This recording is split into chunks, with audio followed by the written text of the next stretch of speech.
안녕하십니까? 역사의 길목에서 진실의 목소리를 전해드리는 채널입니다.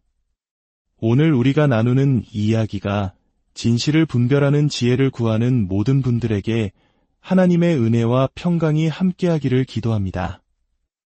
이 영상을 주변에 공유해 주시는 것 또한 어둠 속에서 빛을 찾는 귀한 사역이 될 수 있습니다. 채널 구독과 알림 설정으로 저희와 동행해 주십시오. 우리 사회의 한편에서는 신앙이 때로 정치적 신념과 뒤섞여 본질을 잃어버리는 안타까운 모습이 나타나곤 합니다. 특히 일부 극단적인 목소리들이 교회의 강단을 자신들의 정치적 주장을 펼치는 무대로 삼으면서 많은 이들에게 혼란과 상처를 주고 있습니다. 오늘 우리는 그 현상의 중심에 있는 몇몇 인물들의 행적을 깊이 들여다보며 무엇이 진실이고 무엇이 거짓인지 함께 고민해보고자 합니다. 최근 세계로 교회의 손모 목사가 구속되는 일이 있었습니다. 법의 심판이 내려진 것이죠. 하지만 그의 지지자들 사이에서는 상식적으로 이해하기 힘든 반응이 터져 나왔습니다. 그들은 손 목사의 구속을 순교나 희생으로 포장하며 심지어는 이 일로 인해 미국의 한 유력 정치인이 분노하여 한국의 정치 상황에 개입할 것이라는 황당한 망상에 빠져들었습니다. 한 사람의 희생으로 더 큰 정치적 이득을 얻게 되었다며 오히려 좋아해야 한다는 목소리까지 나왔습니다. 이는 현실을 제대로 보지 못하고 자신들이 만들어낸 허상 속에서 살아가는 일부 집단의 단면을 보여주는 씁쓸한 사건이었습니다. 이러한 혼란의 틈을 파고들어 자신의 영향력을 키우고 이를 통해 이익을 얻으려는 인물이 있습니다. 바로 전한길 뉴스라는 채널을 운영하는 전한길 씨입니다. 그는 손 목사의 구속을 계기로 더욱 목소리를 높이며 검증되지 않은 사실들을 마치 진실인 양 퍼뜨리고 있습니다.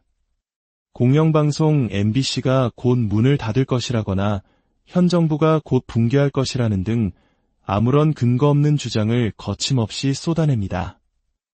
그의 발언들은 사실 확인보다는 지지자들의 불안과 분노를 자극하여 결집시키는 데에만 초점이 맞춰져 있습니다. 그는 심지어 자신의 주장을 팩트체크와 촌철살인이라 자화자찬하며 자신만이 진실을 말하는 투사인 것처럼 행세합니다.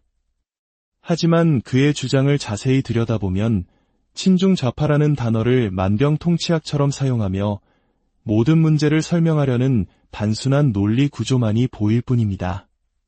방송 프로그램에 중국 관련 내용이 늘어난 것도 심지어 네팔의 정권이 교체된 것까지도 모두 친중 좌파의 음모라는 식입니다.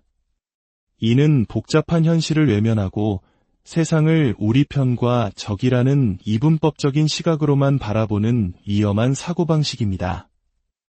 그렇게 거침없이 활동하던 전한길 씨에게 예상치 못한 일이 발생했습니다. 그가 가장 중요하게 생각했을지도 모르는 유튜브 채널의 수익 창출이 정지된 것입니다. 이는 그의 채널이 폭력적이거나 증오심을 조장하는 등 커뮤니티 가이드라인을 위반했을 가능성을 시사하는 강력한 신호입니다. 하지만 그는 이번에도 자신의 잘못을 돌아보지 않았습니다. 오히려 구글 코리아가 좌파에게 장악당했다. 중국계 직원이 자신의 팩트 폭행을 견디지 못하고 수익을 끊었다는 식의 또 다른 음모론을 제기했습니다. 자신의 돈줄이 막힌 것마저도 정권의 탄압이자 거대 세력의 음모라는 피해자 서사를 만들어내며 지지자들에게 후원을 호소하기 시작한 것입니다. 이러한 행태는 한국 사회가 겪어온 아픈 역사를 떠올리게 합니다. 이념의 대립이 극심했던 시절, 근거 없는 선동과 아니면 말고 시계폭로는 우리 사회에 깊은 상처를 남겼습니다.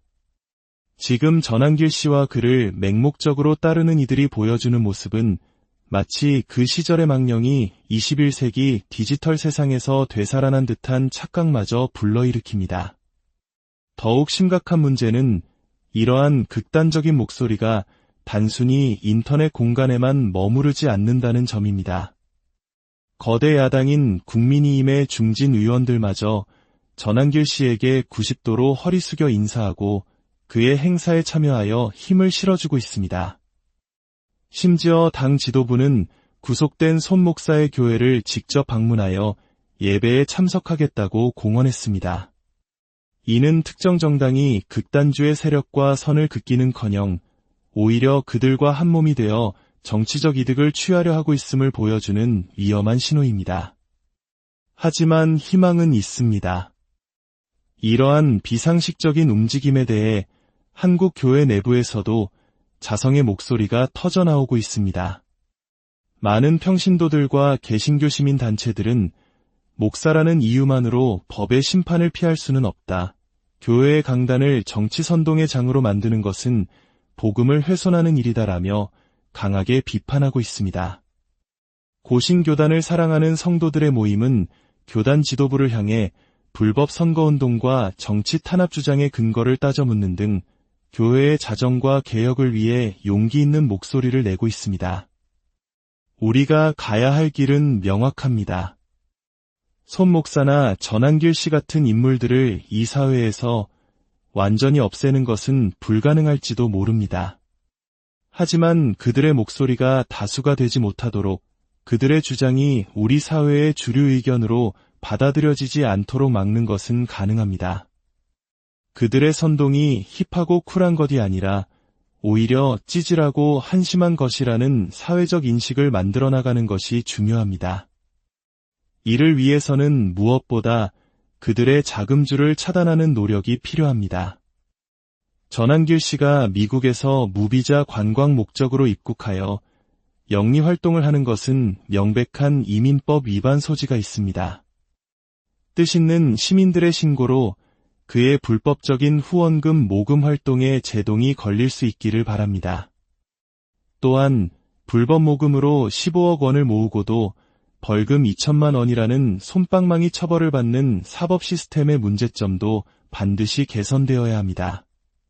범죄로 얻은 이익보다 처벌이 훨씬 약하다면 제2, 제3의 전광훈, 전한길은 계속해서 나타날 수밖에 없습니다.